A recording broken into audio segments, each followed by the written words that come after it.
kahirap na lumaki na wala sa tabi mo yung nanay mo at yung tatay mo? Ang natatandaan ko lang is malungkot ako. Tapos sa school, lagi ko sinishare na wala akong parents. Hindi kasi ako lumaki sa masayang environment. Meron kasing verbal abuse, merong physical abuse. Hindi ko alam kung alam ng iba kong relatives. Naranasan ko din yung sexual abuse. Ilang taon ka nun? Grade 3. Nag-sorry sa akin, 13 na yata ako. Tapos doon ko na-realize, totoo siyang nangyari. Ang natutunan ko, marami talagang bagay na hindi natin makokontrol. Basta I have the power to change my life and my future, my present.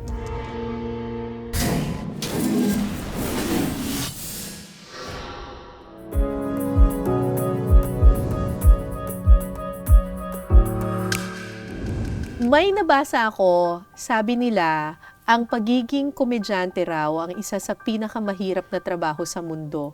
Kasi kahit may pinagdadaanan ka sa buhay, kailangan mo pa rin ngumiti at kailangan mo pa rin tumawa. Pero ano nga ba yung buhay ng mga komedyante sa likod ng mga halakhak? Ang kasama ko ngayon ay isang kaibigan at ang ating paboritong artistang ina, Charis Solomon. Yay! Balitang ina! Alam mo, parang mas mahirap yung trabaho mo. Nagsususuot ka sa mga kung saan-saan, putik-putik, nay nako. Pero you, ako, Ate pwede Carmen. akong umiyak. Ang mga komedyante, hindi pwedeng umiyak. Pwede naman, iyakin ako eh. Pero Hindi halata. siguro, nung nagsisimula ako, Tekara, hirap akong mag-compartmentalize. Pero Kasi? ngayon, siguro 20 years na rin naman ako sa industriya, ano na talaga, kahit ano pa yung pinagdadaanan ko. Actually, naranasan ko, namatayan ako, hindi ako nag-leave. Dire-diretso lang ako, kaya ko siyang gawin na. Kaya mo na. Mm-mm. Pero dati mahirap. Dati oo, nung teenager ako, pag nag-away lang kami ng jowa ko, yung LQ lang. Oo. Dahil hindi niya lang ako na-kiss bago matulog dahil nakatulog siya. Babaw? Mga ganun. Oh. Oo. Yung nagtasag-away na Naapektuhan ka talaga. Oo. Tsaka, hirap ako. Iba yung mood ko sa set. Correct. Ngayon Oo. hindi. Kaya Kaya kong na. maging masaya. Kumbaga ito, sabi ko nga kapag nasa workplace ako, day off ko to with pay.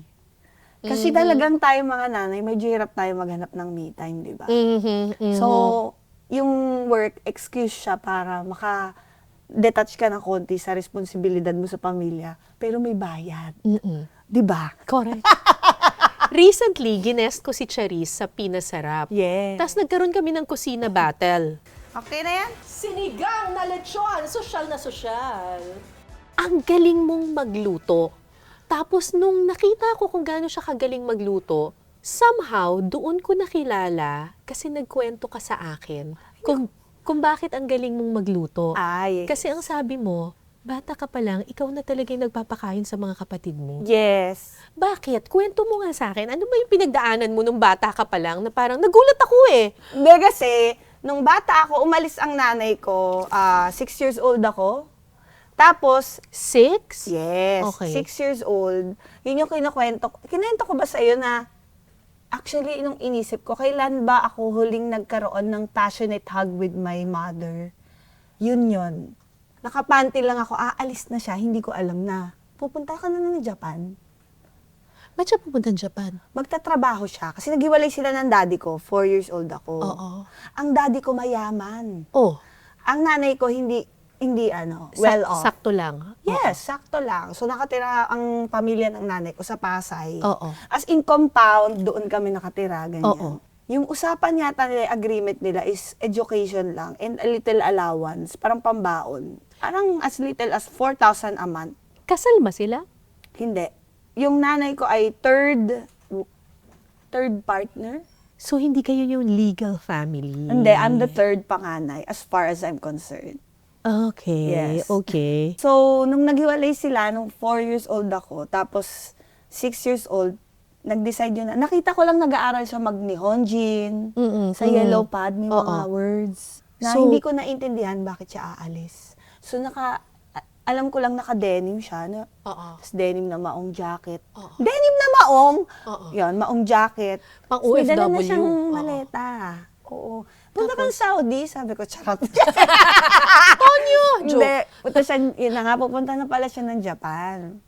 Tapos nakayakap lang ako sa leg niya. Tapos yun Ano nga, sabi niya ko, sa'yo? yung hindi tumitingin.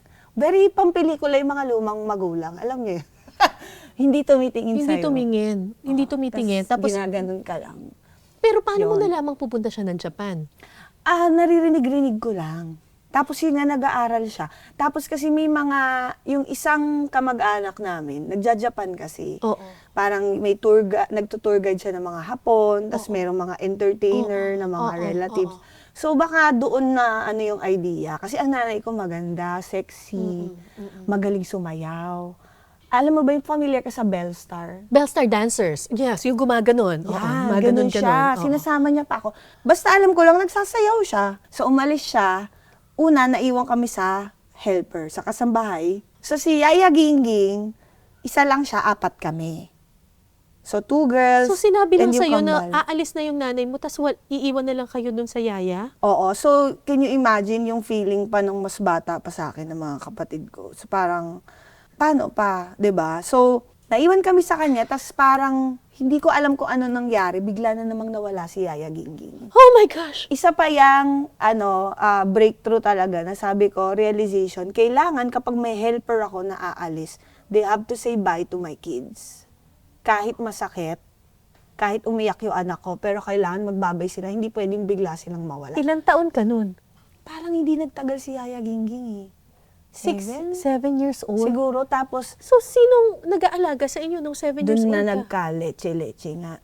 Hiniwa-hiwalay na kami ng magkakapatid. Oh my God. Isa pa yan, trauma number 3. Huwag mo paghihiwalay ng magkakapatid. Kahit maghiwalay kayo mag-asawa, ang magkakapatid, they will stay together. Pinaghiwalay-hiwalay kayo. So, ako, nasa kabilang street. Yung isa, pinakamalayo, na babae pa, sa Novaliches. Sinong kasama dun?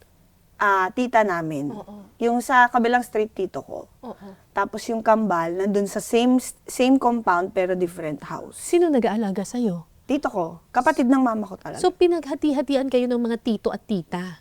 Siguro, nung naging magulang na ako, na-realize ko, kaya pinag-iwalay kasi mahirap mag-alaga ng 4. Actually, ang nagluluto pa sa amin nung time na si Yaya Gingging ay lolo ko. Kasi ang lolo ko talaga ay chef. Magaling talaga siya magluto. Tapos, nung naghiwa-hiwalay na kami, yun na, naglaking karinderya na kami. Doon pumapasok si Aling Clara. So, yung standards ng pagluluto ko talaga is Aling Clara, yung mga Filipino dishes. Kasi kailangan at an early age, you have to know how to fend for yourself. Kasi wala kang magulang. Ikaw ako bumibili ng ulam, bata pa ako. Tapos, ang nangyari, parang hiwalay din ako ng school sa mga kapatid ko. So, ako lang yung naka-private. Alam mo yung may private, semi-private, public. Oo. Ako lang yung naka-private school. Ang bilin daw ng tatay ko, ako private school. Kahit anong mangyari. Okay. Tapos yung mga kapatid ko, naka-semi-private sila. Okay. Tapos yung tanong ko, bakit ako? Ang ganda ng school ko. Hindi naman sa hindi maganda yung semi-private, pero ang ganda talaga. Familiar ka sa Santa Isabel, tsaka St. Mary's. Oo. Yun yung school ko. Tapos yung school ng mga kapatid ko, maliit na school. Nandun sila lahat. Tapos, nabuli-buli ako dun sa mga school hanggang sa pinilit ko talaga na mapunta ako dun sa school na yun. Para Kasi makasama mo yung mga kapatid mo. merong ganun eh. Parang, wala pa naman kayong masyadong memories kasi bata pa kayo. Pero yun inclination ng heart ko. Gusto ko sila kasama. Kasi hindi ko maintindihan bakit nandun kami magkabilang street. Kasi wala ring nagsasabi sa akin. Walang nag-e-explain. Ilang taon ka nung nakasama mo na yung dalawa mong kapatid? Siguro 8, 9, Okay, ang bata 10, pa rin. Okay. something like that. Meron nakabili ng bahay sa Cavite, yung relative ko. Oo. Yung asawa ng relative ko. So, nagpupunta kami doon. Doon na ako natuto magluto. Doon na pumapasok si Tita Elsa. Siya nagluto saan magluto. As in, ikaw lahat maghihiwa, magluluto, ikaw mamamalengke. So parang ikaw yung tumayong nanay sa dalawang mong kapatid. Sa, yung kambal, Oo. oo. Kasi nga yung isa nakahiwalay siya ng So never bumalik yung nanay mo? Bumabalik siya dati, mas madalas nung mas bata kami, pag birthday, Oo. graduation. So at least every 6 months or once a year, meron, babalik naman siya. Tapos ang tatay ko, hindi namin talaga masyado nakakausap. Gaano kahirap na lumaki na technically wala sa tabi mo yung nanay mo at yung tatay mo? Ang natatandaan ko lang is malungkot ako. Tapos sa school, lagi ko sinishare na wala akong parents. Oo. Tapos parang napatawag pa yung guardians ko kasi bakit daw ganun ako. Yung mga sinasabi ko daw, ganyan. Medyo darkness. May galit ka? Malungkot lang ako, alam ko. Tapos alam ko sa bahay, hindi ako masaya. So aral lang ako ng aral pag nasa bahay, pero hindi ako masyadong utusan. Ayun, tapos hindi kasi ako lumaki sa masayang environment. Kasi? Meron kasing verbal abuse, merong physical abuse, ganon. So, may ganon. Just hindi nila alam na naiintindihan ko yung ginagawa niyo sa akin. Yung ganon. Tapos meron ding time na, actually masaya ako na pwede ko na to ikwento kasi for awareness and to give inspiration to other girls, women like me na naranasan ko din yung sexual abuse. Hindi ko alam kung alam ng iba kong relatives. Hindi ko nasasabihin kung sino. Pero nag-sorry naman sa akin nung malaki na ako. Alam mo yung parang feeling ko, totoo ba yung nangyari? May ganong coping mechanism yung tao pala na hindi mo alam kung nangyari yun, kung totoo yun. Ilang taon ka nun? Grade 3. Tapos nag-sorry sa akin, 13 na yata ako. Tapos doon ko na-realize, totoo siyang nangyari. Ganon. So, madaming ganon. Tapos meron akong mga relatives na, madami akong mabait na relatives. Pero meron akong relatives na they were really abusive. Like, feeling ko may pinagdadaanan din sila sa sarili nila. Na hindi mo maintindihan, bakit kayo ganyan sa amin? Especially sa akin. Ako talaga, nung nagtumira kami magkakapatid, nung kami na lang talaga, wala kaming helper. Pero si Tito Vic kasama namin nun.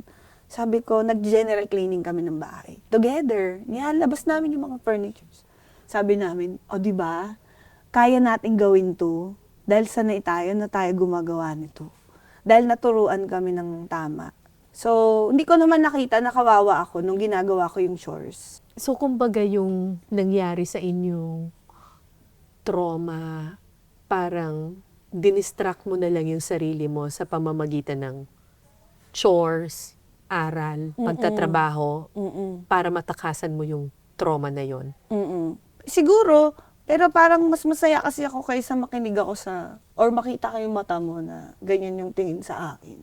Nagalit ka ba sa mundo nung panahon na yon na nangyayari ito sa inyo? Yung iba kasi ganun ang nagiging reaction, parang pag may nangyaring hindi maganda sa kanila, they blame the world, they blame God.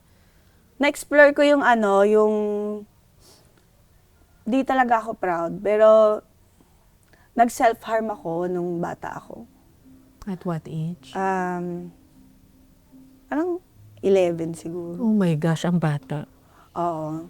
Nag-self-harm ako. Tapos parang, hindi mo naman gusto mamatay. Hindi talaga. Kasi nga, parang feeling mo, alam mo yung hindi ako pwedeng may mangyari sa akin. Pero kasi kailangan ako ng mga mahal ko. Yes. Hindi muna. Yung gano'n. Nung paglaki ko, inisip ko, ba't ko yung ginawa?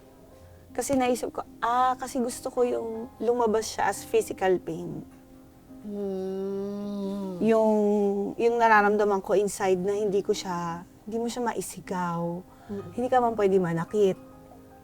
Naging violent ako, may face akong ganon. Naging angry ako, naging bully ako, hindi ako proud doon. Naging yung defensive. Yes. Yung konting sa'yo ng kaklase mo, Yes, galit ka na agad, gulpihan na agad, yung ganon. Hindi ako proud, pero nung ina-assess ko yung sarili ko, karon din ako ng time na parang, baka kasalanan ko.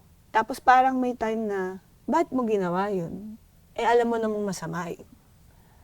Tapos nung nagkaroon ako ng forgiveness sa sarili ko, sabi ko, kasi siguro, bata pa ako. Sabi ko, siguro, bata pa kasi ako, siguro, kasi hindi ako nagkaroon ng maayos na environment sa bahay. Mahirap talaga kung ganun kabigat yung trauma tapos hindi mo mailabas. Siyempre, magsusumbong ka sa magulang mo, di ba? So, minsan yung mga feelings mo, sinusulat mo, padala ko sa mama ko. Tapos, nung nag-react yung nanay ko, ano lang, yung parang naririnig mo lang na ganun yung nangyari. Or, na-realize mo din kasi nagalit sa'yo. Nagalit sa'yo yung receiver nung galit. Ngayon, finifilter na nila yung mga sulat. Babasahin nila yung sulat ko bago ipadala sa nanay ko. Maaga ka rin daw nagtrabaho. Opo. Pero masaya ako nag-work. Ilang taon ka? 11, tas nung 13 ako, meron din. Tapos, 15 ako, meron din. Putol-putol lang naman. So, Ano ito, mga commercials? hindi. So, meron akong, naging dancer ako. So, ang tawag doon, ledge dancer. So, ano siya, At pero, 13? hindi, 15 ata 15? ako. Pero, ano siya, syempre hindi nila alam na bata ako. Sinungaling ako. Kasi yung mga friends ko na dancers, pinasok nila ako doon sa work. So, yung mga keki, mga drag shows, may mga ganon. Pero wala pang drag shows, hindi pa uso yun noon. So, meron lang dancers Sumasayaw na ka. guys, doon sa ledge or sa cage. May light dancers, na magsasayaw ka din ng light, mag-aaral. Ikaw rin sumasayaw? Ako din. Kasi yung mga keki, mahilig din sila manood ng girls. Ba't na kailangan mo nagpa-perform. magtrabaho? Meron kasi ako isang relative na siya nagpa-realize sa akin na ito yung totoong nangyayari. Na hindi ko alam kung brainwash ba yun, pero may point kayo, tsaka may proof. So may listahan, so yun yung mga pinadalang money, tapos yung mga money nasa pangalan ng ibang tao. Tapos yung matitira, yun yung amin. So minsan talaga kulang. Isang supot na munggo, 15 pesos. Isang supot na adobo, 28 pesos. 4 kami, so kulang. So meron pa nga time na yun, kinento sa akin nung ex ko, parang magkausap daw kami, naalala niya yung, ano dinner mo? Sabi ko daw mani. Pero masarap naman ang mani. Wala eh. Tsaka yun na yung lang. ulam. Yun yung time na yun, na ay kulang. Sino mag-a-adjust? So, naghanap ka ng trabaho? Oo, racket. Ganon, pag weekends, pag walang pasok. Tapos may time din na may nag-manage sa akin, si Tito Potato. Hello. Minanage niya ako professionally. So, bata pa ako nun. So, nakakanta-kanta ako sa mga lounge. So, ano naman, maganda-ganda naman yung TF. Inisip mo rin daw pumunta ng Japan? Yung time na yun, akala ko okay din. So, isa pa yan na nag-self-harm ako kasi bumagsak ako sa mga subjects ko. So, dahil hindi pa ako bumabagsak sa buong buhay ko, dahil excellent student ako, nung naranasan ko bumagsak, para akong nag-overdose ako ng mga gamot. Kung ano yung makuha ko sa ref. Kaya itago niyo yung mga gamot. Huwag niyo ilagay sa accessible sa mga ibang tao. Basta ang nanay lang nakakalam saan yung mga gamot. Pati asawa ko di alam. So yun, ginawa ko yung nag-pray ako, tapos ininom ko, tapos meron akong nagbasa ako ng Bible. Nangingila ako ng tawan. Pero nagising ako, tapos maga-maga lang. Ayun, nagising. Tapos, dahil bagsak ako, sinabi sa nanay ko, di ka naman nag-aaral. Tumulong ka na lang. May point din naman siya. Parang kailangan ko na siguro mag-work. So, Gusto ko rin naman maging entertainer. Gusto ko kumanta, sumayaw. Nag-apply kami ng visa. Hindi na ako in-enroll. So, hindi ko alam paano in-explain sa tatay ko. Kasi, meron siyang kinuhang educational plan for us. So, secured talaga kami till college. So, hindi ko alam paano in-explain sa tatay ko. Basta, ang alam ko, pupunta na ako doon. anong trabaho mo sa Japan? Alam ko, entertainer. Katulad ng nanay mo. It was not clear. Pero parang doon talaga papunta. Kasi tuwang-tuwa siya na sexy ako, maganda ako. Maganda ako sa nanay ko, syempre. Hayaan nyo na. Hindi naman niya ako papabayaan. Alam ko naman yun. Pero, it has good money. And marangal naman yun. Pa-perform ka lang naman eh. So, deny visa ko kasi yun yung time na marami yata Pero Na- bata ka pa nun eh. Oo nga. Ilang taong ka lang Hindi ko nun? nga alam kung dapat ko ikwento yun. Bata pa ako nun. Minor de Pero edad. totoo yun. Pero minor de edad ka pa nun eh. Hindi ko rin alam paano mangyayari. Pero, Tapos magiging entertainer ka sa Japan? mm-mm. Ipapasok ka ng nanay mo Hindi sa ko trabaho alam yun? kung paano mangyayari. Baka naman mag-grocery muna akong magtrabaho. Ewan. Baka hintayin niya akong lumaki. Baka pag-aaralin niya muna akong maghapon doon. Pero- Baka ganon. Pero Baka may mabuti, sistemang ganon. Wala akong alam. Hindi ko alam paano sistema natin pero mabuti hindi natuloy. eto na nga, na-deny yung visa. Ay, salamat Kasi Lord. apparently, maraming bagets na ganon yung dinadala doon, tapos mag-work. Hindi natuloy. Hindi. Tapos yun Mabuti na, naman. nalungkot na ako lalo. Sabi ko, ano nang gagawin ko sa buhay ko? Kasi ang next enrollment daw, October pa. Mm-mm. Ang second sem, ganyan. So, Gagawin ko, hindi ako pwede walang gawin. anong ginawa? Si Tito John Fontanilla, talagang gusto niya ako mag-audition sa Starstruck. Ayun na. Sharice Solomon, take your survivor spot. Ayoko talaga.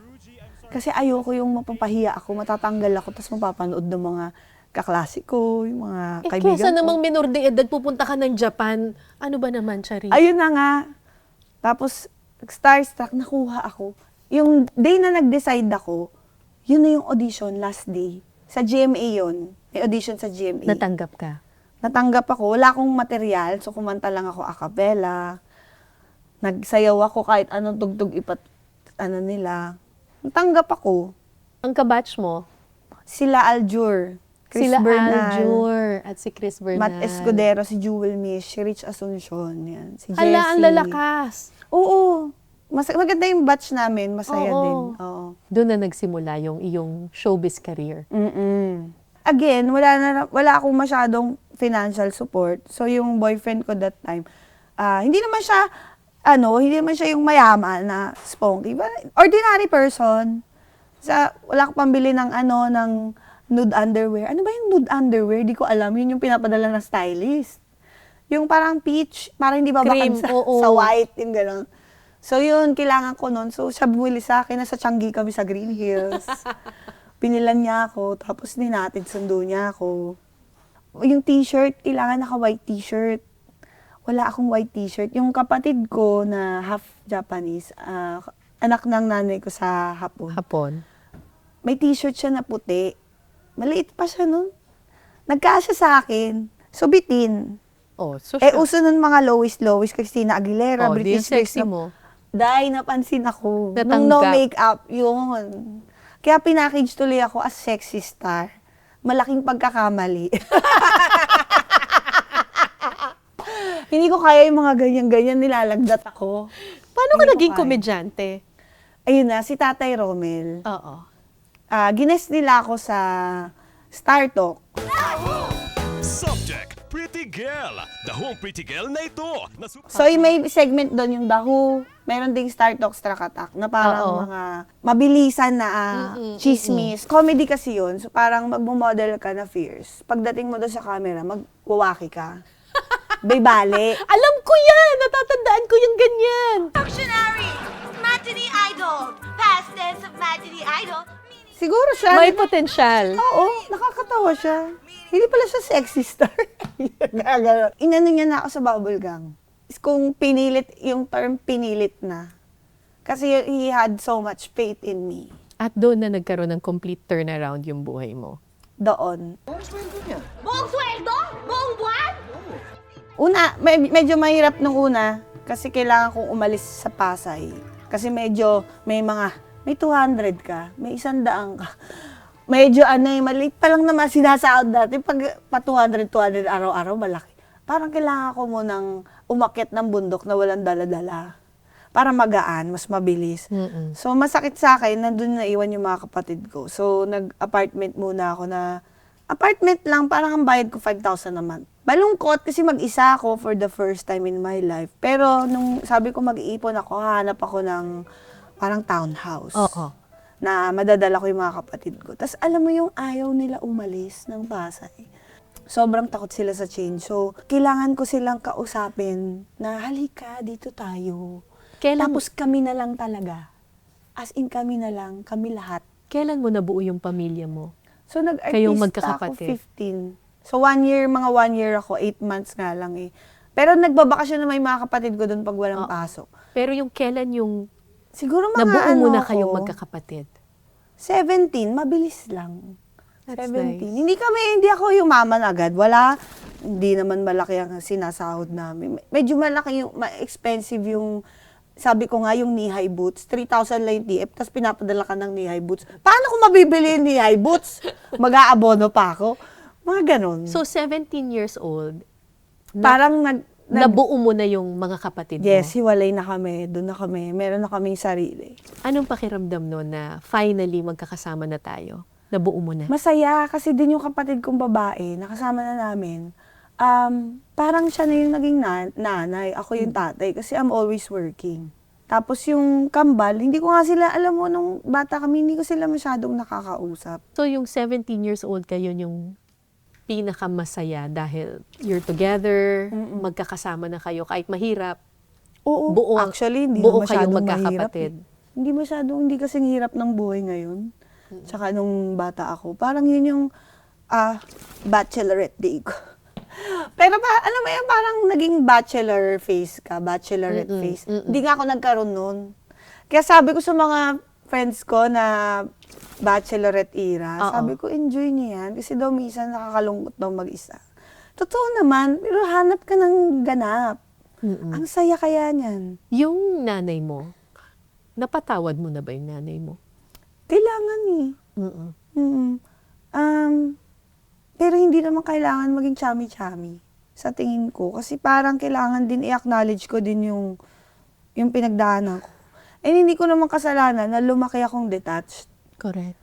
Na lumaki akong hirap magtiwala at hirap magpaalam. At mabilis magmahal. Kasi wala ka eh.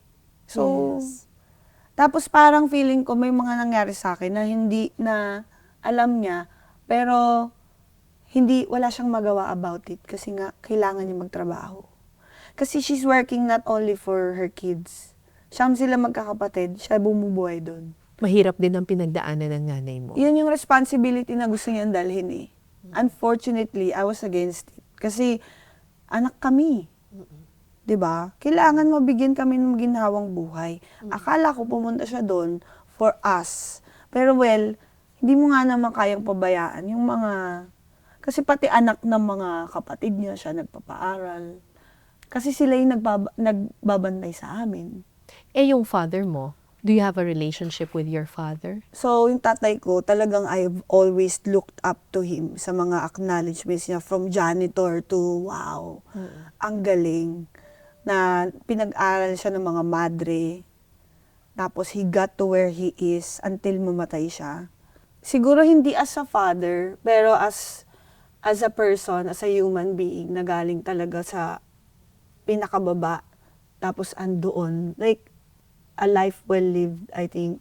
Not as a father. Pero, hindi naman talaga lahat father. Alam mo yun? So, sinong kinoconsider mo talagang family? Yung mga kapatid ko. Lalo na yung mga anak ko. Solid kayo. Kailangan. Hindi kami, yung mga kapatid ko, hindi kami, kamusta ka today? Wala. Walang ganun. Basta kung kailangan mo ko, andun ako. Kung kailangan ko sila, nandyan talaga sila. And they will go out of their way. Yung trauma na pinagdaanan mo nung childhood, Mm-mm. na-process mo na ba yon? Processing pa rin. Processing pa rin? Pero, hindi naman sa grateful ako. Pero, ano talaga siya, yung damage na talaga. May mga araw talaga na hindi tayo okay. Tapos, kailangan lang talaga maging ganyan lang ako. Hindi ako malungkot, huwag niyo ako kasi. Tsaka yung mga anak mo kasi napapansin, are you okay? Tapos merong mga memories na, shucks, biglang bumalik. Yung hindi mo alam, ba't naalala ko siya ulit? Oo nga, no? But May you ganun. have to face it. Oo eh. Tsaka pwede mo namang gamitin to your advantage. Correct. May nagtanong sa akin dati, ano yung mga naituro sa'yo ng magulang mo? Masakit man aminin. But this is the truth. This is what I felt. It's my truth. Ano yung mga natutunan mo sa magulang mo na gagawin mo sa mga anak mo. Sabi ko, natutunan ko yung mga hindi ko dapat gawin. Naranasan ko yun. I've lived that life. Hindi mo pwede sabihin sa akin, hindi ako honorable na anak. Because you don't know what I've been through. Kahit nanay kita, malayo ka, sasabihin mo, kilala mo ko, hindi. Hindi talaga.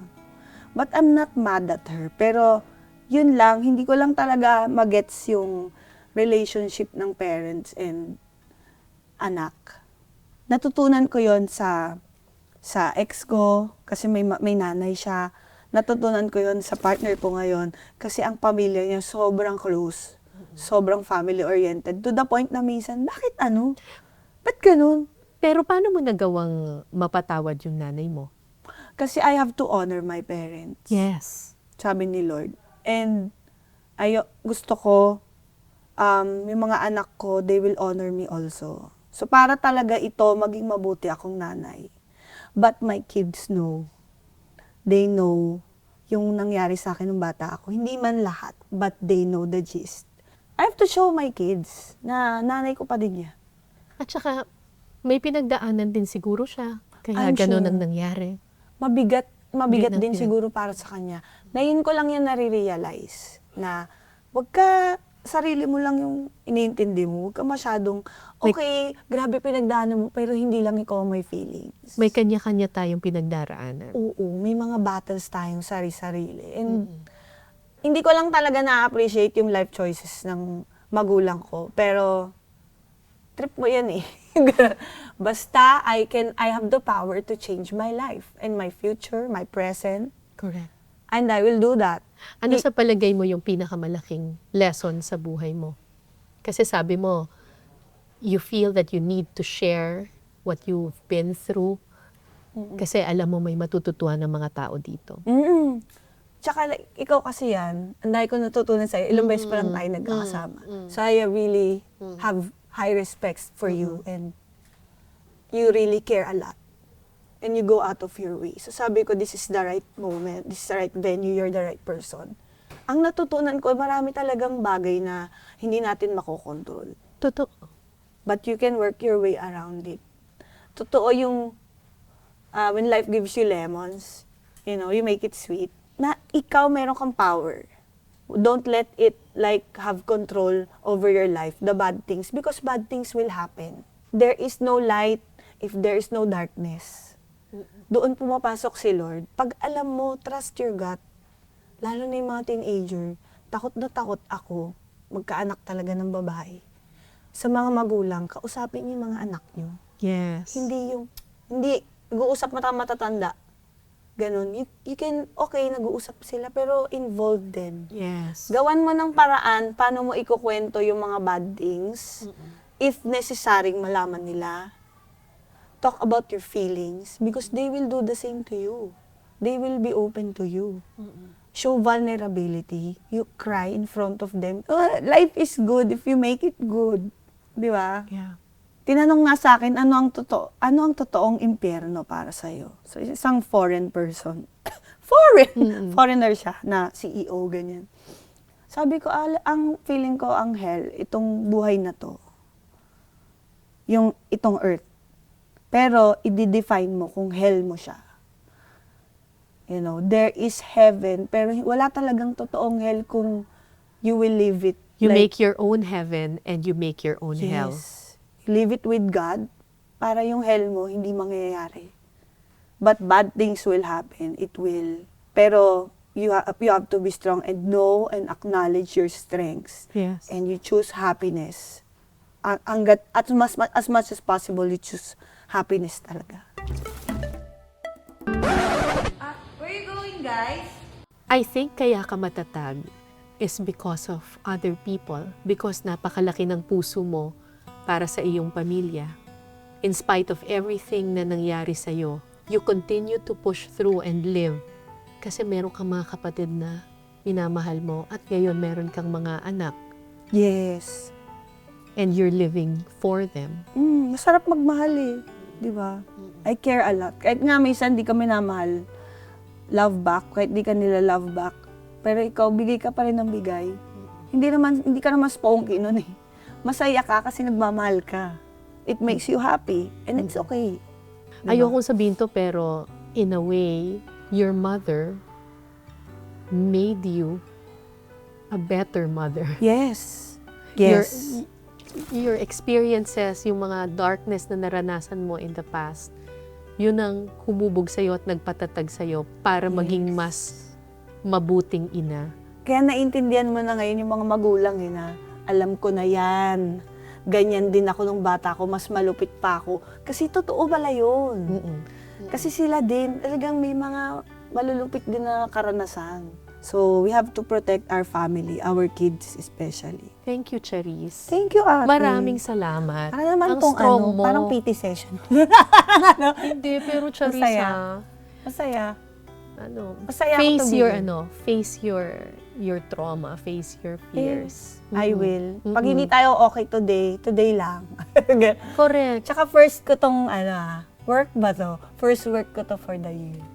First work mo for the year. Hindi to work. Unang-una. Ay, di, yun na nga. Hindi to work. Hindi nga to work. Hindi to work. Pero ang or saya kung work ko man na- to, we're just working on ourselves to be Yes. better people. Yes. At ito, ang ganda na, ganito ko sinimulan yung taon ko. I faced my demons. I'm happy to be here. Ikaw Thank you, talaga Ate. ang paborito naming artistang ina. Dahil Thank you. Salamat, I love it, salamat sa pagbabahagi kasi marami kaming natutuhan. Ako din, sa marami inyo. kaming Congratulations sa I Listen. marami kaming natutuhan. Guys, marami pong pinagdadaanan ng mga tao. Maging mabait po. Lagi ko po itong sinasabi sa mundong punong-puno ng galit, laging piliing maging mabait. Please be kind. Please be kind. Ako po si Cara David. Buksan ang isipan, buksan ang puso at laging makinig sa pangangailangan ng iba. Salamat po. Yay!